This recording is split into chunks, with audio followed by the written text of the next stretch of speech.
The moment I saw that $90,000 loan on my credit report, I knew exactly who did it. And when I called my sister and she laughed, actually laughed, and said my credit's bad, so I borrowed yours, something inside me went completely still. Not angry. Not panicked. Just clear. Crystal clear about what came next. My name is Cate Fletcher, and this is the story of how my perfect family finally learned that silence has limits. Let me take you back 2 weeks before everything exploded. Before the federal investigators.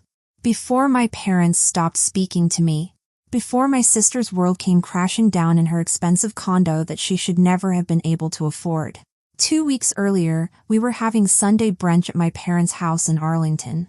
The kind of brunch that looks perfect from the outside. My mom, Patricia, had made cinnamon rolls from scratch. The table was set with their best dishes. Sunlight was streaming through the bay window, hitting all those family photos on the mantel, mostly of my sister Celeste at every milestone you can imagine. Celeste showed up late, of course. She always does.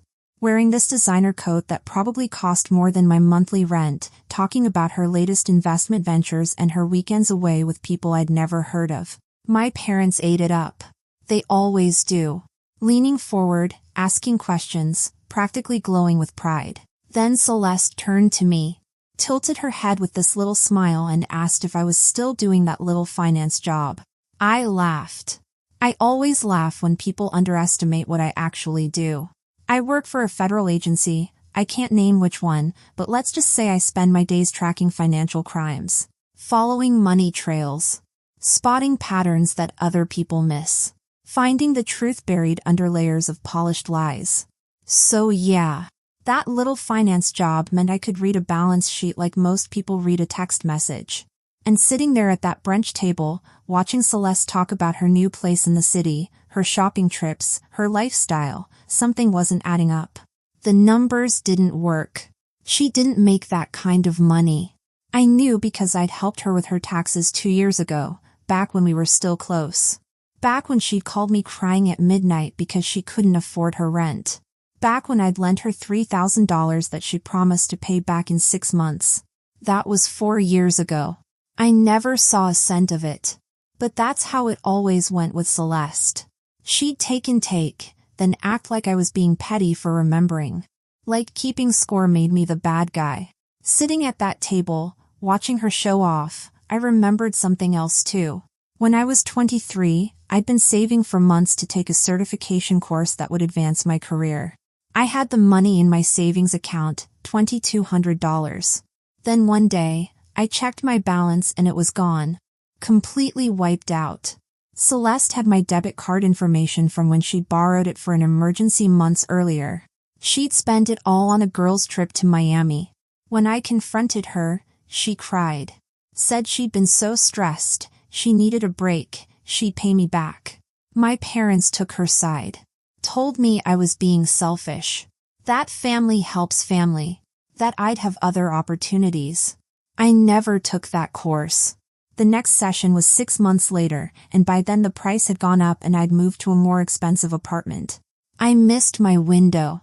But here's the thing about family. Your brain and your heart don't always speak the same language.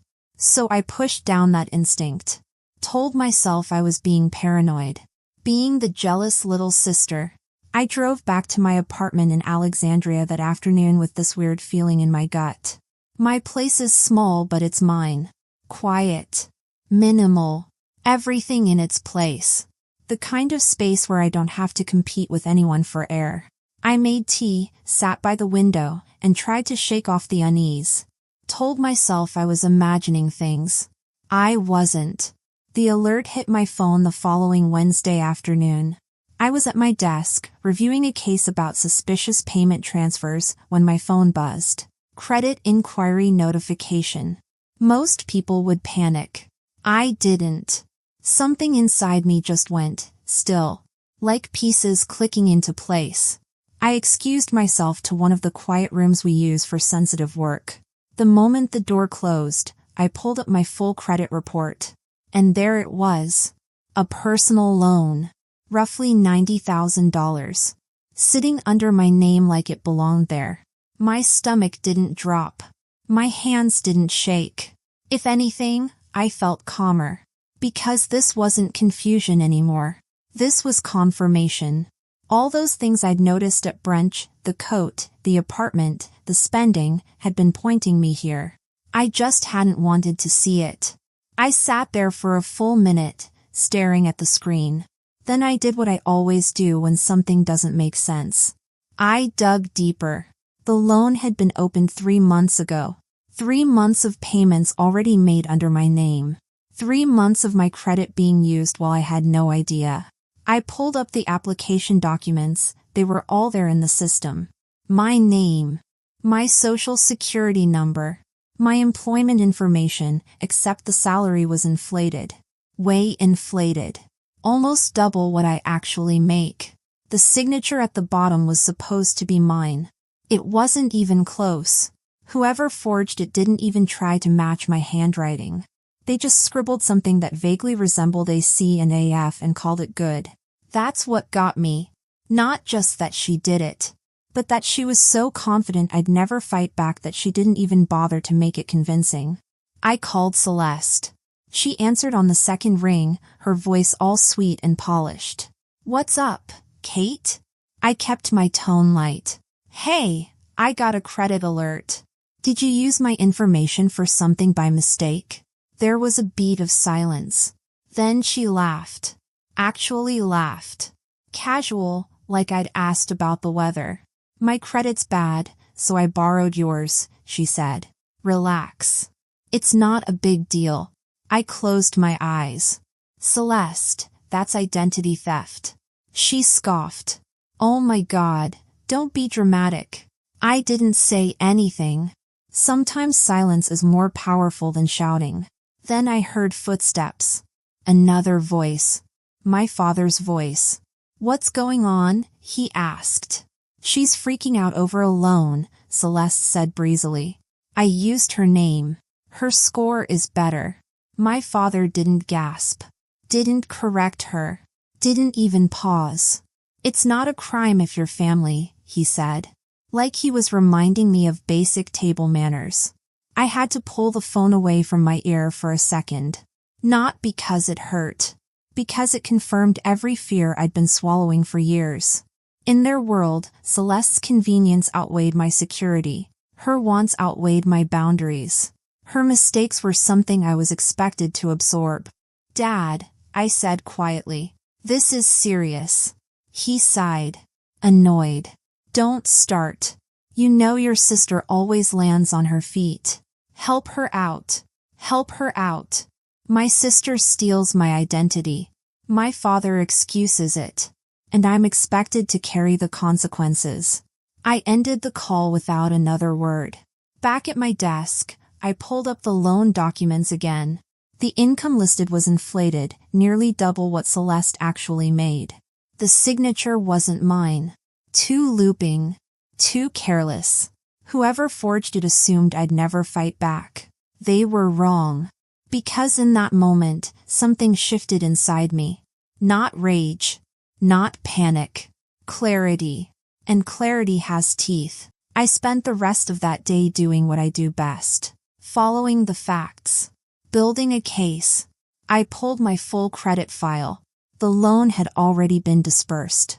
Payments had started, bare minimum, right on time. Just enough to avoid red flags. Whoever handled this knew exactly how far they could push. My name. My credit history. My financial stability. All wrapped into a debt I never asked for. And here's what really scared me. In my field, even a hint of financial inconsistency can end your career. You don't get to explain. You don't get grace. You just lose everything you built. I thought about the background check I'd gone through to get this job. The financial review. The questions about debt and spending habits. I thought about the promotions I'd worked toward, the clearance levels I'd earned, the trust I'd built over 5 years of proving myself. Celeste had put all of it at risk. With a smirk. And the worst part? She didn't even think she'd done anything wrong. To her, this was just another time little sister would clean up her mess. Another time I'd swallow my anger and move on because that's what I always did. My phone buzzed. A text from my mother. Your sister is upset. Don't make this bigger than it is. A second one from my father. Sort it out quietly. Family doesn't need drama. Drama. That's what they called it. Not fraud. Not betrayal. Just an inconvenience they wanted swept under the rug. I didn't reply. Instead, I opened a secure folder on my computer and created a new file. Not out of anger. Out of procedure. This is what I do every day at work. Document. Timestamp. Preserve evidence exactly as it appears. I saved the forged signature. The inflated income numbers. The payment timeline. I captured every notification, every discrepancy. I even pulled Celeste's social media posts where she bragged about her new place in the city, the place she shouldn't have been able to afford. One post in particular stood out. From 2 months ago.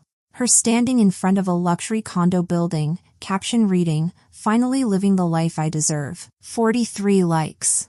Comments from friends congratulating her. Living the life she deserves. Using my name. My credit. My future. I wasn't lashing out. I was following the same process I'd follow for any other case. Building a chain of evidence that couldn't be broken. Hours passed. The office emptied around me. Lights dimmed one by one until it was just me, my screen, and the glow of undeniable truth staring back at me. I scrolled through the folder one more time. Row after row of clean, documented evidence. There was no satisfaction yet. Just a quiet steadiness. A direction. I clicked upload. The file transferred in seconds. A small progress bar carrying the weight of everything that would come next. When it finished, I closed my laptop gently. Almost reverently. They wanted me to let it go. Instead, I lit the fuse. The notification hit my phone at 7:14 the next morning. I was making coffee in my quiet apartment when the screen lit up. Action initiated. Field team deployed. Simple words. No drama. But I could picture it all. The dark jackets. The purposeful steps. The heavy knock on Celeste's door that carried authority instead of anger. At 7:19, another notification. Entry executed. I exhaled slowly. Not relief. Not triumph. Something deeper. The kind of breath you release when the truth finally has somewhere to land. I sat down at my kitchen table with my coffee and just breathed. For the first time in days, my chest didn't feel tight. My jaw wasn't clenched. I wasn't bracing for the next phone call or the next excuse or the next time someone would tell me I was overreacting. Later, I would learn the details. How Celeste answered the door in her silk robe, irritated, thinking it was a package delivery. How her expression changed when she saw the badges. How her confidence peeled away like paint under heat. How the hallways of her condo echoed with drawers being opened, files collected, devices secured. None of it surprised me. Entitlement doesn't crumble quietly. By noon, the news reached my parents. I knew before they called. I could feel their anger through the walls of my apartment, like disappointment had a frequency only blood relatives could hear. When my father's name lit up my screen, I didn't answer. Let him sit with it. Let him feel what silence tastes like when it's not on my shoulders. Instead, I showered, got dressed, and drove to their house hours later. I wasn't summoned. But I knew there would be a reckoning, and I wanted to stand in my own skin when it happened. The Fletcher living room is usually warm. Lemon polish, soft lamps, framed photos of Celeste at every milestone. That day, it felt smaller, tighter, the air thick enough to cut. My father stood by the mantel, arms crossed, jaw locked. My mother sat rigid on the couch, twisting a tissue until it nearly tore. They didn't greet me. Didn't offer a seat. What did you do? My father demanded. His voice wasn't loud, but it shook with fear. Not fear for me. Fear for the perfect image of his golden child. I protected myself, I said, hanging my coat over a chair. She's your sister, he spat. And she stole my identity, I replied calmly. She opened a loan in my name, forged my signature, put my entire career at risk. My mother stood, voice trembling. But did it have to be this? Agents at her home? Neighbors watching? She pressed a hand to her chest. You ruined her life. I met her eyes. She used my credit because hers was destroyed. She bought things she couldn't afford. She lied to you. She lied to me. And you want to talk about embarrassment?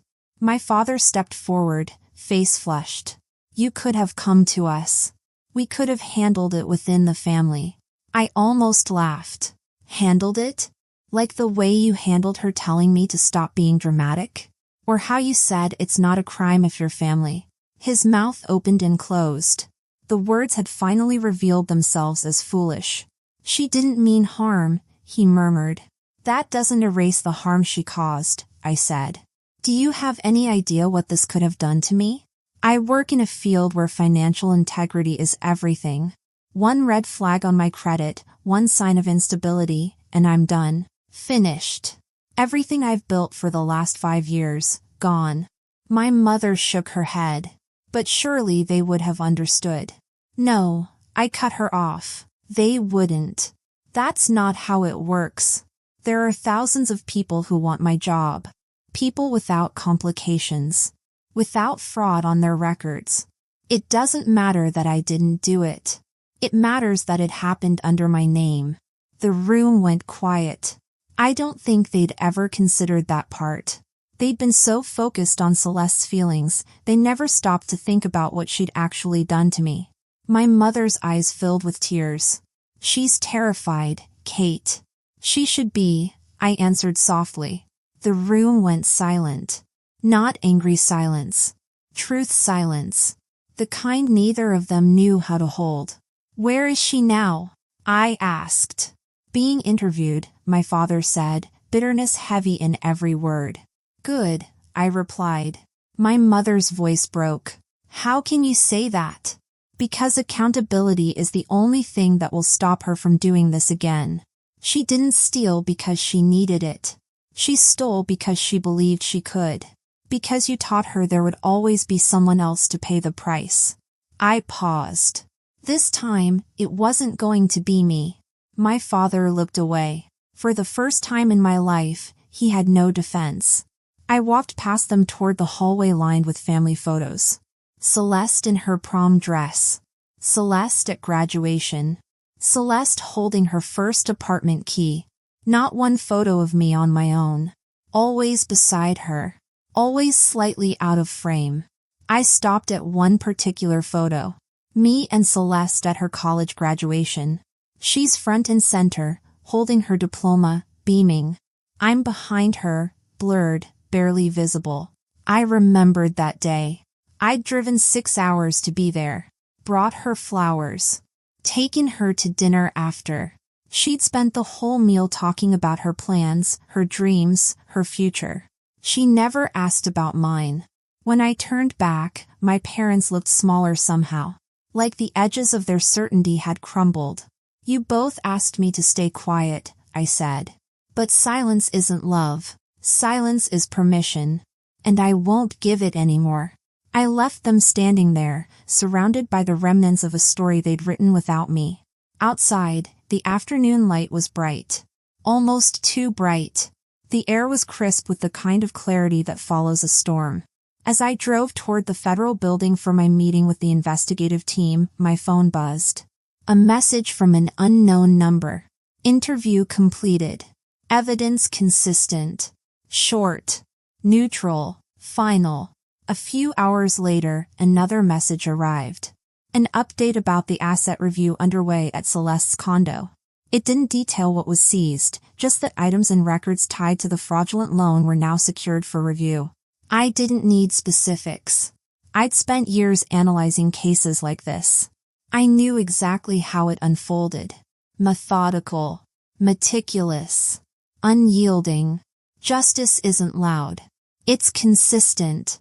And for the first time, I felt something close to steady relief. Not because Celeste was facing consequences, Because I had finally stepped out of the role they'd kept me in all my life. The quiet one. The accommodating one. The one who absorbs. Not anymore. The next chapter wouldn't belong to them. It would belong to me. The days that followed settled into a strange, heavy quiet. Not the suffocating silence I grew up with. This one felt cleaner. Like the air after a storm when everything sharp has already been stripped away. The official update arrived midweek. The fraudulent loan was fully traced. The documentation was airtight. The responsibility was placed exactly where it belonged. Celeste wasn't dragged through headlines or public humiliation. The process moved the way it should. Measured. Private. Firm. Enough to stop the damage. Enough to protect me. My parents didn't call. Or maybe they did, and I let the phone ring until it stopped. I wasn't avoiding them out of anger. I just needed space to breathe without their expectations settling on my shoulders. A few days later, an envelope slid under my apartment door. Delivered by courier. Inside were revised trust papers from the family attorney. My parents had adjusted everything. Restructured responsibilities and financial management to prevent future abuse. For the first time, they acknowledged in writing what they couldn't say aloud. The system they built around Celeste had consequences. At work, my supervisor stopped by my desk. Tapped a folder against his hand. They were forming a new team, he said. Focused on emerging financial abuse cases. He wanted me on it. Someone who understood not just the patterns, but the human cost behind them. I didn't give him an answer right away. I just sat there, letting the weight of the offer settle. For once, my life wasn't something happening to me. It was something I was choosing. A week later, I got a text from Celeste. The first one since everything happened. Can we talk? I stared at those 3 words for a long time. Part of me wanted to delete it. Pretend I never saw it. But that would be going back to who I used to be. I replied. When you're ready to take real responsibility, not just say sorry to make it go away. 3 dots appeared. Disappeared. Appeared again. I understand. That was it. No excuses. No deflection. Just 2 words that felt more honest than anything she'd said to me in years. 2 weeks later, she sent another text. Can I call you? I said yes. When her name lit up my screen, I almost didn't answer. But I did. Hey, she said. Her voice was different. Smaller. No polish, no performance. Hey, I replied. There was a long pause. Then she said, I'm sorry. For what specifically? I asked. I wasn't trying to be harsh. I needed to know if she actually understood what she'd done. Another pause. Then she said, for stealing your identity, for putting your job at risk, for thinking I could just take what I wanted because you'd always forgive me, for never considering what it cost you. I closed my eyes. Those were the words I'd needed to hear. I'm getting help, she continued. A therapist. And I'm in a financial management program. I have to meet with someone every week to go over my spending, my budget, everything. That's good, I said. I don't expect you to forgive me, she said. I just wanted you to know that I finally get it. What I did to you. What I've been doing to you for years. We talked for 20 minutes. It wasn't easy. There were long silences. Awkward moments. But it was real. More real than any conversation we had in a decade. When we hung up, I didn't feel triumphant. I just felt tired. And maybe a little bit hopeful.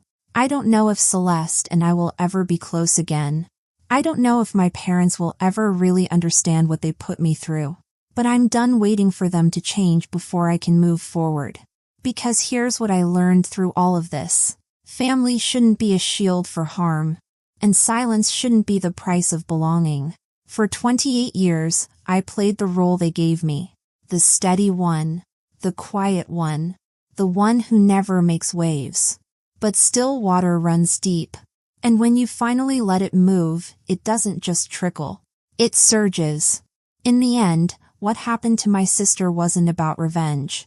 It was about finally stepping out of a role I never chose and protecting the life I built on my own terms. Some people will call me cold. Some will say I went too far. That family deserves more chances, more grace, more understanding. But those people weren't the ones who had their identity stolen. Their career threatened. Their trust shattered by the people who were supposed to protect them most. I drew a line. And for the first time in my life, I didn't apologize for it. My supervisor called me into his office last week. He told me they'd approved the new position, the one focused on financial abuse cases. He asked if I'd made a decision. I said yes. Because I understand now what these cases really mean. Behind every fraud report, every stolen identity, every forged signature, there's a person whose trust was broken. Often by someone they loved. And maybe I can help them find their voice the way I finally found mine. So, did I go too far, or finally far enough? If you like this story, give it a thumbs up so others who need to hear it can find it too. Drop a comment sharing your thoughts, and subscribe for more stories about standing up for yourself when no one else will. Because sometimes the hardest choices lead us to exactly who we were meant to become.